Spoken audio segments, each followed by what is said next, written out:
So here we are at our Dip and Slush Plastisol Station.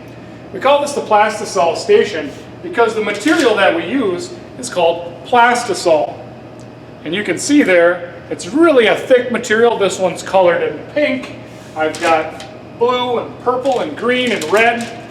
Now what the Plastisol is finely ground up PVC, or polyvinyl chloride, in a plasticizer. And a plasticizer is a chemical that will improve the workability of the PVC plastic. So essentially what we have here is a plastic that's liquid at room temperature, but when we heat it up, it's going to undergo a chemical reaction and create an infusible solid. All right? So we're going to make a doorstop with slush casting. Let's take a look at slush casting. Now slush casting is different from dip molding. With dip molding, we use a male mold and dip it into the Plastisol. With slush casting, we're going to take a female mold and cast or pour the Plastisol into the mold. And then we're also going to slush it back before we return it to the oven. Let's see that process. I'm going to do a slush casting of a doorstop. This doorstop is really hot. I just want to use a little bit of mold release so we can remove our product. And let's make a purple doorstop. So here's my casting. Pouring of a liquid plastic into a suitable mold. I want to cast it till it's almost full. I'm going to try not to spill. And as heat is penetrating from that mold through that PVC Plastisol, it's starting to solidify the walls of that mold.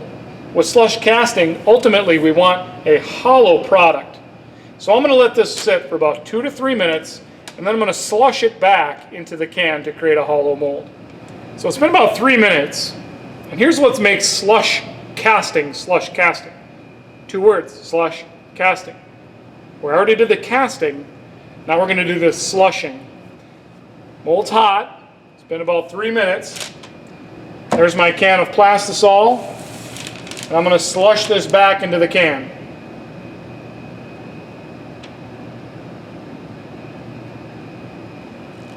You see now I have a hollow product, and now I'm going to put this into the oven to fuse this part that's not against the mold. I'm going to return that mold into the oven, 15 to 20 minutes, and we'll be able to remove that product. My slush casting of my doorstop has been in the oven for 15 minutes. It's ready to remove. I'm going to need a glove. It's too big to grab with the pliers. This can go right down into the cold water of the sink. Hot potato, hot potato. I found a dustpan upstairs to cool off my slush casting of my doorstop. Here we have our slush casting of our doorstop.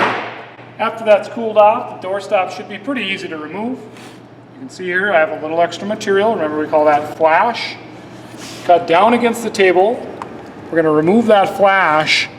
PVC Plastisol is very tough. I need to be careful when I cut it. There's my finished flexible doorstop. I can write my name right in there with a permanent marker and turn that in for grading.